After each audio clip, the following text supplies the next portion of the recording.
Negara Madura. Pulau ini adalah sebuah negara. Pulau ini memiliki cerita yang panjang, bahkan pernah dilepaskan untuk membayar hutang yang telah menumpuk. Tanah ini pernah diperebutkan oleh raja-raja hingga dipertahankan dengan nyawa. Masjid Jami Pamekasan menjadi saksi bisu saat mayat-mayat pejuang Madura melawan Belanda syahid mempertahankan kemerdekaan dan dibakar. Tapi mengapa semua ini tidak diajarkan di sekolah? Apakah sejarah ini sengaja disembunyikan? Kita akan menembus waktu kembali ke Madura tanpa penghuni dan berkelana menuju masa depan, menelusuri setiap periode berdirinya kerajaan-kerajaan yang tersebar di 4 kabupaten. Bagaimana sejarah penamaan Sumeneb, Sampang, Bangkalan, dan Pamekasan? Kita akan membahas semuanya, bagaimana Madura diperebutkan hingga kemerdekaan bangsa ini. Pastikan Anda siap berkelana menyelami sejarah Madura hingga tuntas.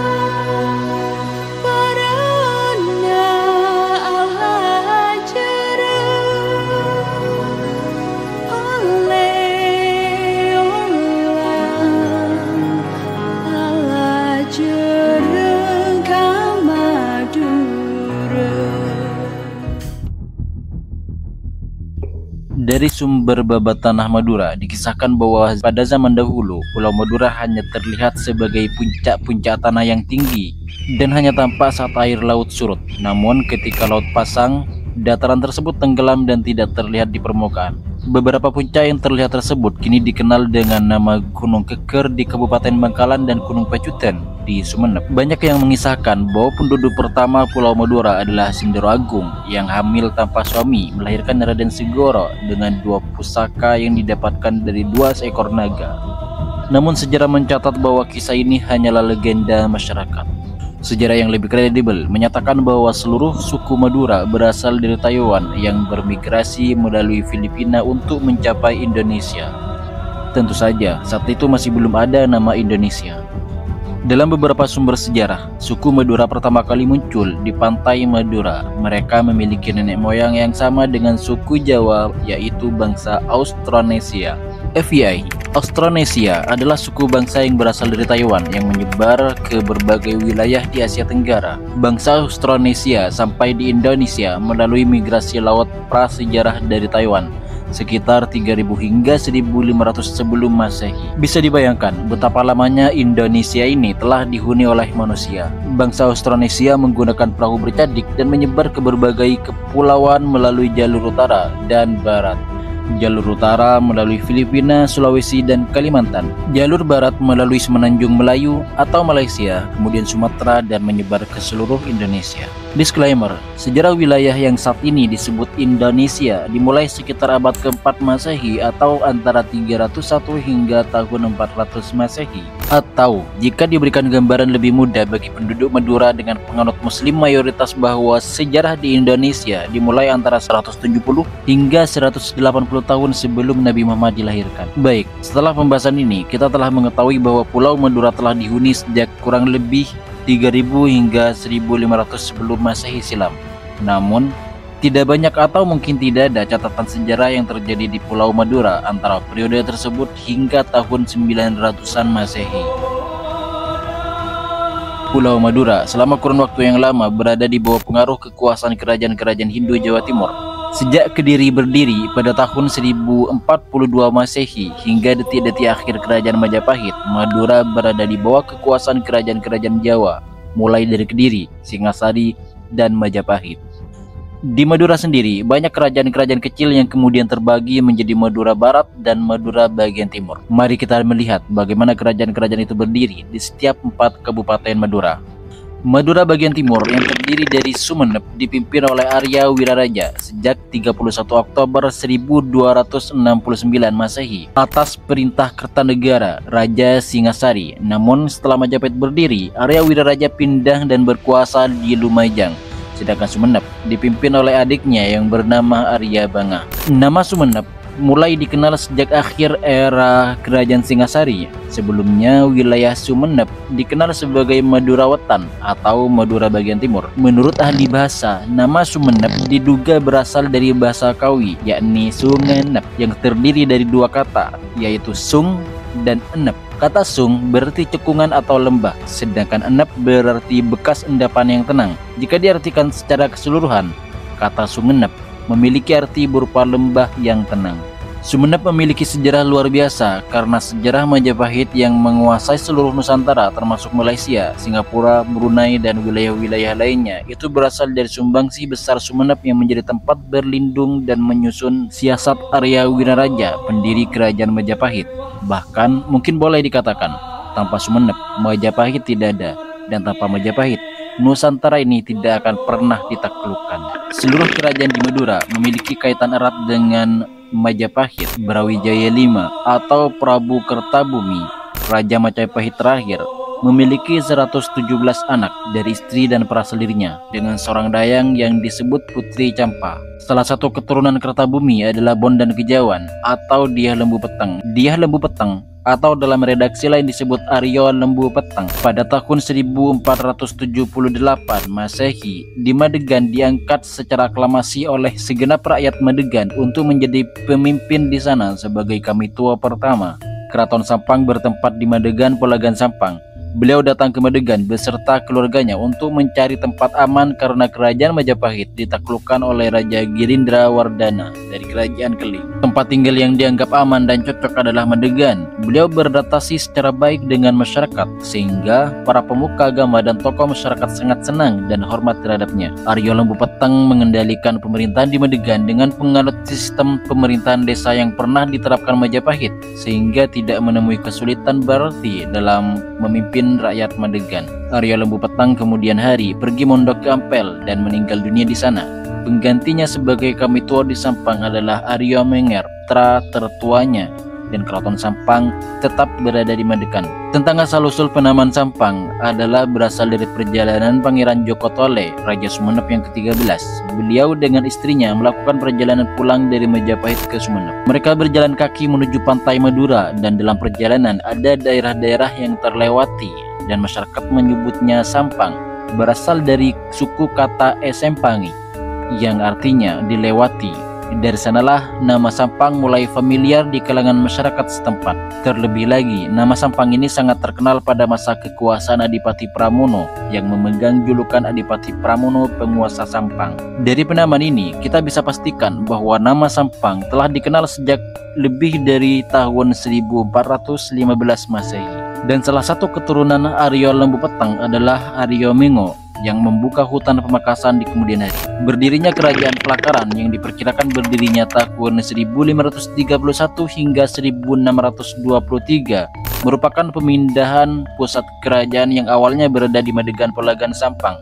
Sebagaimana telah dijelaskan di bagian sejarah Sampang, berdirinya kerajaan ini ditandai dengan mulai bertahtanya Pangeran Demang Pelakaran di Keraton Anyar.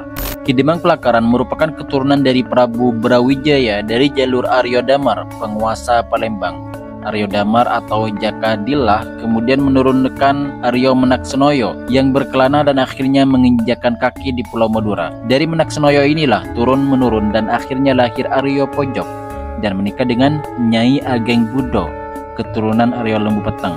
Dan dari dua orang ini melahirkan Kiai Demang Pelakaran. Pangeran Demang Pelakaran memiliki beberapa anak laki-laki. Dua putra yang paling terkenal adalah Raden Adipati Pramono dan Kiai Pragalba. Kiai Pragalba ini kemudian memiliki anak Raden Pratano yang memindahkan Keraton Pelakaran ke Arosbaya dan menjadi cikal bakal semakin besarnya Kerajaan Arosbaya. Kerajaan Arosbaya semakin berkembang di masa pemerintahan Ki Demang Pelakaran. Sistem pemerintahan inilah yang kemudian menjadi cikal bakal berdirinya Kerajaan Madura bagian Barat.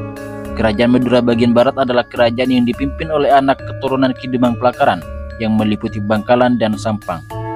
Sedang di Pamekasan dan Sumenep juga telah berdiri kerajaan lain sehingga Madura pada masa itu sekitar abad ke-15 terbagi menjadi 3 wilayah, yaitu Bang Wetan, yaitu Sumenep, Bang Tengah adalah Pamekasan, dan Bang Kulon, Bangkalan dan Sampang. Mengapa dinamakan Bangkalan? Kita bahas setelah mengurai asal-usul Pamekasan, tepatnya pada pemberontakan Kek Lesan. termasuk juga anak dari Lembu Petang adalah Aryo Mengo. Dikisahkan bahwa Aryo Mengo membuka hutan di bagian timur Sampang. Nama Mengo dalam bahasa Jawa bermakna eleng, yang mempunyai arti selalu ingat. Oleh sebab itu, beliau memberi nama tempat yang dibebatnya itu dengan Pamelengan. Di tempat inilah beliau bertahta dan membentuk sistem pemerintahan serta memakai gelar Kiai Wonorono. Pamelengan adalah pemerintahan pertama Pamekasan dengan raja pertamanya Ki Wonorono. Tim narasi Narto ID tidak menemukan kapan berdirinya pemerintahan Pamelengan secara pasti, namun bisa dipastikan terjadi pada abad ke-15 tepatnya setelah Keraton Sampang berdiri. Menurut Sulaiman Sadik, pusat pemerintahan kerajaan Pamelengan berada di kompleks Rumah Sakit Paru RSUD Muhammad Nur, tidak jauh dari terminal Kota Lama. Ki Wonorono dikaruniai anak tunggal yang diberi nama Nyai Banu. Nyai Banu ini kemudian hari mengganti ayahnya sebagai penguasa di Pamelengan dan dikenal sebagai Ratu Pamelengan. Ratu Pamelengan kemudian menikah dengan Kiai Adipati Pramono, putra Pangeran Demang Pelakaran, kerajaan yang telah kami sebutkan di sejarah Bangkalan. Sehingga dari penjelasan ini telah menggambarkan bahwa Madura sejak dulu telah bernaung dalam kedamaian antara para rajanya dengan hubungan kekerabatan. Agama Islam mulai menyebar di Pamelingan dan banyak keluarga keraton mulai memeluk Islam sekitar tahun 1515. Pada waktu itu juga didirikan pondok pesantren Sumber Anyar Telanakan yang dipimpin Kiai Nyuber. Selain sebagai ulama, ia juga mengajar di lingkungan keraton sehingga dijuluki Kiai Ratoh atau Kiai Para Raja. Kemudian tahta beralih kepada putra sulungnya yang bergelar Panembahan Ronggo Sukowati yang berkuasa mulai dari 1530 hingga 1616 Masehi.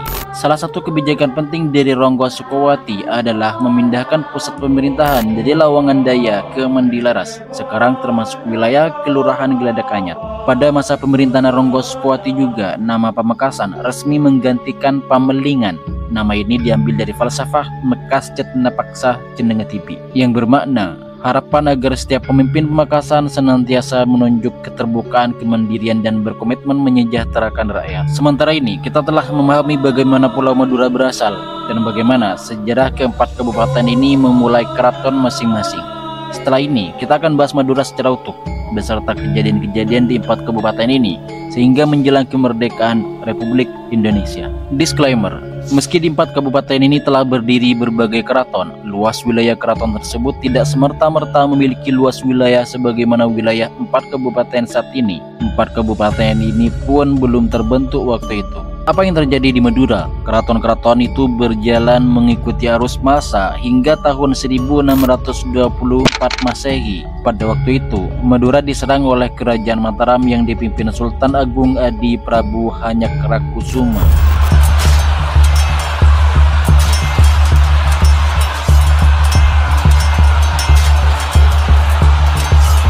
Penaklukan Madura dimulai ketika Sultan Agung memerintahkan para panglimanya untuk menundukkan seluruh kerajaan di pulau tersebut. Namun upaya ini tidak mudah untuk dibayangkan. Mataram menghadapi perlawanan sengit sebelum akhirnya mengirim pasukan tambahan dari Jawa. Catatan kolonial menyebutkan bahwa keberhasilan Mataram dalam menaklukkan Madura tidak lepas dari peran Juru Kiting, seorang tokoh yang dikenal karena kesaktiannya. The Graph menulis bahwa pasukan Mataram terlihat bersemangat setelah melakukan sebuah ritual tertentu, sementara pasukan Madura justru kehilangan keberanian. Akibatnya Mataram berhasil menaklukkan satu persatu kerajaan Madura. Hampir tidak ada Raja Madura yang selamat dari invasi ini. Pada tahun 1624 Masehi, seluruh penguasa Madura banyak tewas dalam pertempuran.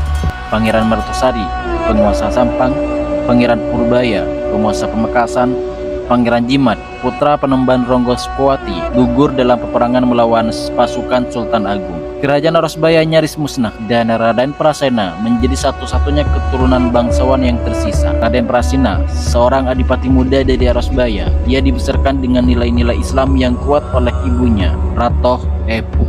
Ia ditawan oleh Mataram dan dijadikan abdi dalam keraton, serta wajib mematuhi segala aturan istana. Meski menyimpan dendam atas kematian keluarganya, Raden Prasena mampu mengendalikan emosinya. Sikapnya yang tenang, berbudi pekerti luhur, dan dedikasi tinggi dalam bekerja membuatnya disukai oleh Sultan Agung dan seluruh istana Mataram. Kesetiaannya yang tak tergoyahkan akhirnya meluluhkan hati Sultan Agung yang kemudian mengangkatnya sebagai anak angkat. Sejak saat itu, Raden Prasena mendapat hak dan perlakuan setara dengan putra-putra raja. Setelah Madura sepenuhnya dikuasai, Sultan Agung berniat menunjuk seorang penguasa baru yang tunduk pada Mataram. Raden Prasena yang merupakan keturunan dari kerajaan Arosbaya yang telah lama mengabdi di Mataram dinilai layak memimpin Madura. Akhirnya pada 23 Desember 1624 Masehi atau 12 Rabiul Awal 1042 Hijriah bertepatan dengan peringatan Maulid Nabi, Raden Prasena dinobatkan sebagai penguasa Madura dengan gelar Pangeran Cakraningrat I. Tanggal dan tahun ini diperingati sebagai hari lahir Kabupaten Sampang. Sulit dibayangkan menjadi sosok Raden Prasena yang telah melihat keluarganya dan raja-raja Madura dibantai, tapi harus mengabdi pada pembunuh keluarganya. Namun, didikan sang ibu telah menjadikan dia sosok yang tabah, mengendalikan dirinya untuk tidak balas dendam demi menjaga darah agar tidak tumpah hanya demi ambisi balas dendam.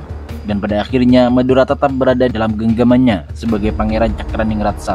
Selama Mataram berkuasa, terdapat beberapa kali pemberontakan yang dilakukan pahlawan Madura untuk menyingkirkan kekuasaan Mataram dari Pulau Madura. Salah satunya dilakukan oleh Pangeran Trunojoyo pada tahun 1671 yang menjadikan Pamekasan sebagai pangkalan pemberontakan. Pasukan Pangeran Trunojoyo berhasil menguasai ibu kota Mataram pada 2 Juli 1677.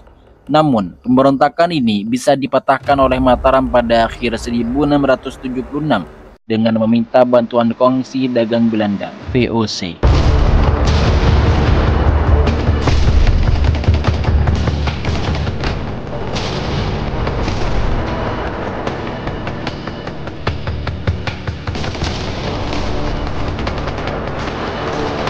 Pangeran Trunojoyo dihukum mati pada 2 Januari 1680.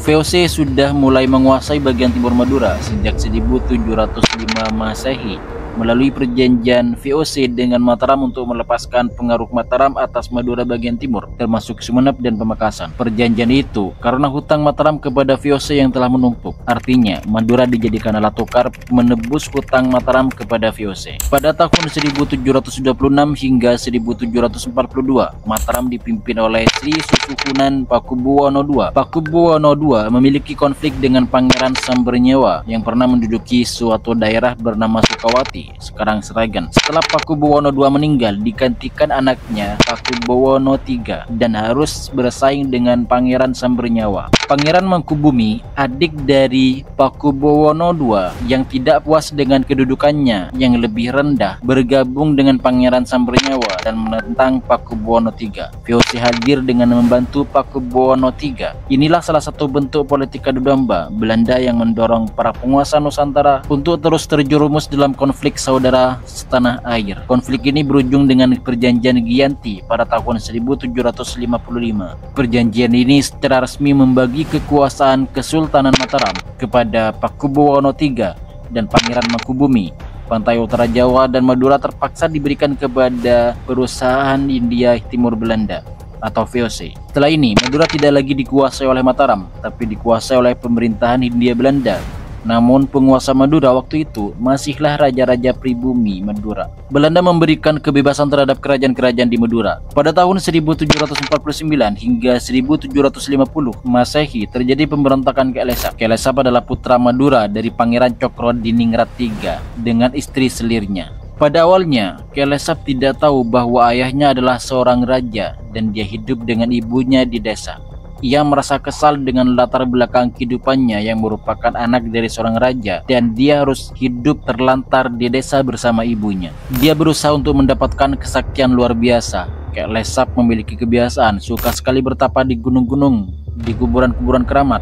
Dia juga pernah bertapa begitu lama di Gunung Keker Bangkalan, hingga ia memiliki kemampuan seorang dukun yang bisa menyembuhkan berbagai penyakit. Kelesap memiliki ambisi untuk memegang pemerintahan di seluruh Madura. Kemudian suatu saat Kelesap meninggalkan Bangkalan menuju ke arah timur, dan akhirnya ia bertapa beberapa tahun di Gua Gunung Pacudan Kulu-Kulu. Diceritakan bahwa Kelesap memiliki sebuah calo atau golok yang dinamai dengan kotik cerangcang yang dapat disuruh untuk mengamuk sendiri tanpa ada seorang pun yang memegangnya. Karena kesaktian-kesaktian yang dimilikinya, maka ia makin terkenal hingga ke seluruh pelosok Madura. Dengan keyakinan membara, Kelesap turun dari Gunung Pacudan.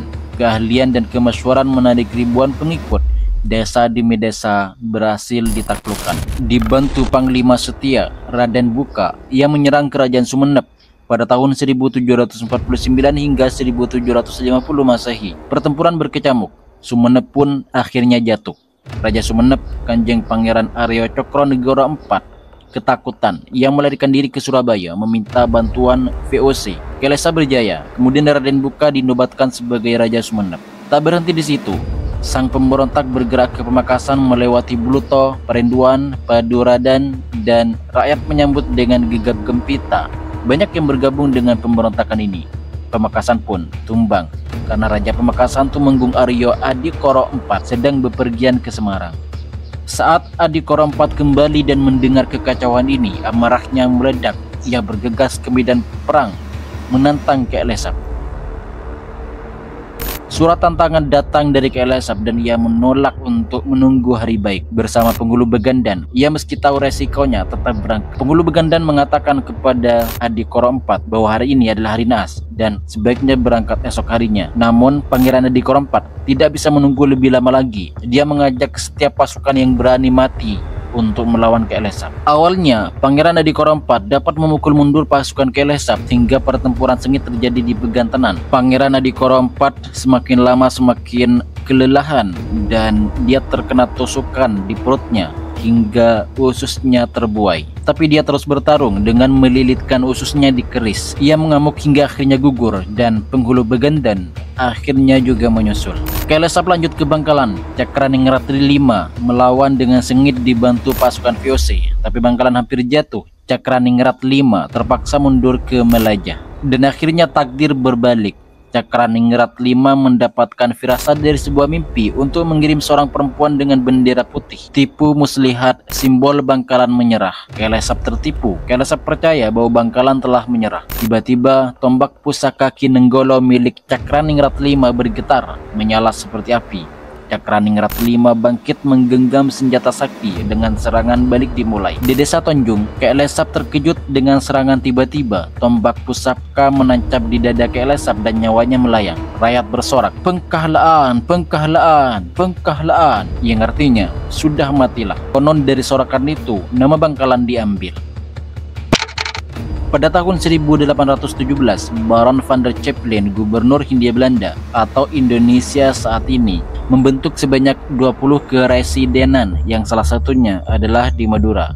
Pada tahun 1819, Madura benar-benar dikuasai oleh Belanda. Pada masa kekuasaan Belanda, Madura mengalami perubahan dari kerajaan menjadi keresidenan. Dan Madura dipimpin oleh orang Belanda hingga 1942 dan dilanjutkan oleh keresidenan Jepang. Pada tahun 1940, Jerman menginvasi Belanda sehingga menyebabkan merosotnya kekuatan Belanda di Indonesia. Dan akhirnya pada tahun 1942, Jepang menyerang seluruh pangkalan Belanda di Indonesia dan berhasil hanya dalam kurun waktu kurang lebih 3 bulan. Dengan begitu, Indonesia dikuasai oleh Jepang, termasuk Madura, sejak 1942. Dan tidak lama dari itu,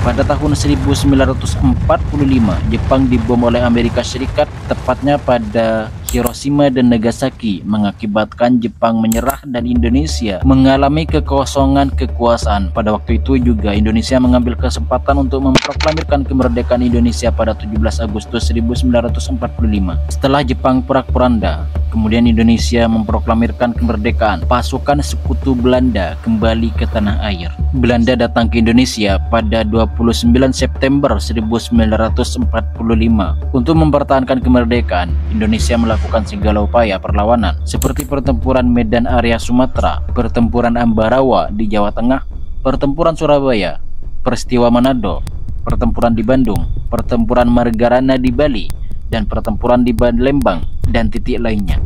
Bagaimana dengan Madura? Belanda melakukan agresi militer satu untuk mendirikan negara boneka di Indonesia. Salah satu wilayah yang dijadikan negara adalah Madura. Muncul kepanikan masyarakat Madura mendengar berita itu. Sasaran utama adalah Bangkalan karena letak yang sangat strategis dalam mengamankan pangkalan armada di Surabaya. Pendaratan kedua di Pelabuhan Kamal pada Senin 4 Agustus 1947 menembakkan meriam dari laut ke arah pelabuhan. Pendaratan Belanda sudah diketahui oleh pejuang di tempat persembunyian sembari menunggu arahan dari Letnan Affandi. Letnan Affandi merupakan pemimpin TNI Madura yang keberadaannya dicari Belanda sejak tahun 1946 karena mempersulit Belanda menguasai Madura. Bahkan Belanda memerintahkan masyarakat Madura untuk menyerahkan Letnan Affandi dengan upah sebesar 10.000 gulden atau florin. Namun rakyat Madura melindungi Letnan Affandi. Perang melawan Belanda yang paling bersejarah bagi rakyat Bangkalan terjadi pada 16 Agustus 1947. Saat itu 5.000 pejuang termasuk pasukan Sabil menyerang markas Belanda mulai pukul 3 pagi hingga 6 pagi. Pejuang berhasil meraih kemenangan sebelum bala bantuan Belanda dari Surabaya tiba. Serangan ini mengakibatkan kerusakan fasilitas umum dan menewaskan 100 pejuang.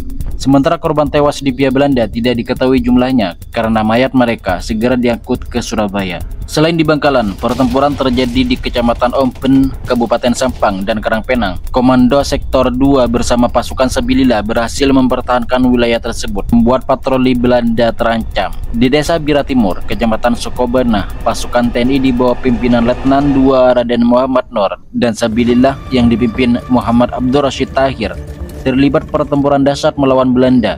Banyak korban berjatuhan di kedua pihak. Dari sisi pejuang, sekitar 50 orang gugur dan 22 orang terluka-luka. Sementara korban Belanda tidak diketahui pasti jumlahnya. Sebagian besar pejuang yang gugur kemudian dimakamkan di Taman Makam Pahlawan Kusuma Bangsa Sampang. Sementara di Pamekasan, terjadi pertempuran di beberapa lokasi seperti di Telanakan, Berenta, Jembatan Dingin, dan Kota Pamekasan, yakni di Masjid Jami, Jalan Jokotole, Astadejeh, dan alun-alun Pamekasan. Lokasi pertempuran di sekitar Pamekasan juga terjadi di Desa Bukih, Desa Rongkarong, Kolpajung, dan Larangan Badu. Bahkan juga sempat terjadi di Morsomper yang sekarang menjadi pondok pesantren membalung bata-bata antara pasukan Belanda dan pasukan Sabilillah. Salah satu pertempuran yang sangat sengit di Pamekasan terjadi pada tanggal 16 Agustus 1947. Serangan secara serentak oleh para pejuang kepada Belanda dimulai pukul 2 dini hari. Sesuai dengan tanggal yang ditetapkan, para pejuang Pamekasan melakukan serangan ke kota Pamekasan yang telah diduduki oleh Belanda.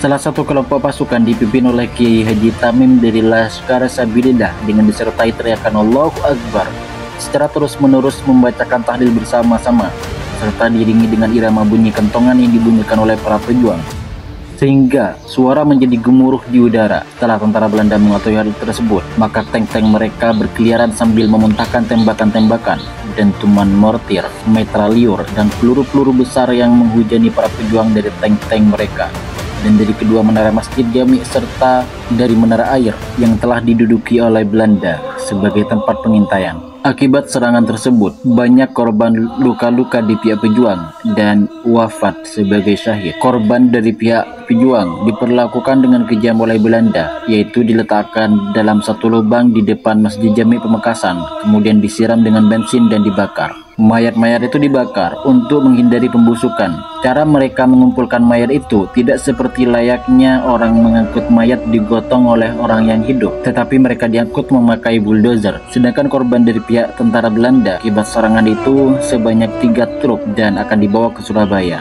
Setelah pertempuran sengit di atas yang terjadi selama kurang lebih 3,5 bulan, Belanda terus berusaha menguasai kembali wilayah Indonesia dengan mendirikan negara-negara boneka. Salah satunya adalah negara Madura. Belanda membujuk Cakraningrat dan elit Madura, termasuk para kiai, untuk mendukung pembentukan negara Madura pada 20 Februari 1948.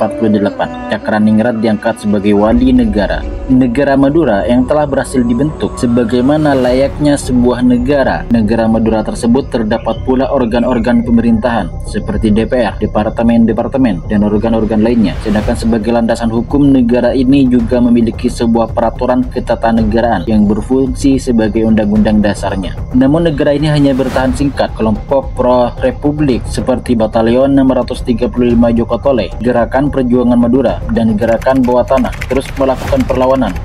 Tekanan rakyat Madura yang ingin kembali ke Republik Indonesia akhirnya berhasil. Pada 9 Maret 1950 melalui surat keputusan Presiden Republik Indonesia Serikat, negara Madura resmi dibubarkan dan kembali menjadi bagian dari Negara Kesatuan Republik Indonesia sebagai wilayah keresidenan. Yang tadi itu yang baca Indonesia Raya itu anak-anak pramuka, orang Madura itu jangan kata hatinya, bajunya dari luar sudah merah putih. Dia ngipas sate, dia merah putih loh. Itu Madura. Jangan ajari kami cinta Indonesia, tapi tolong Indonesia cintai kami.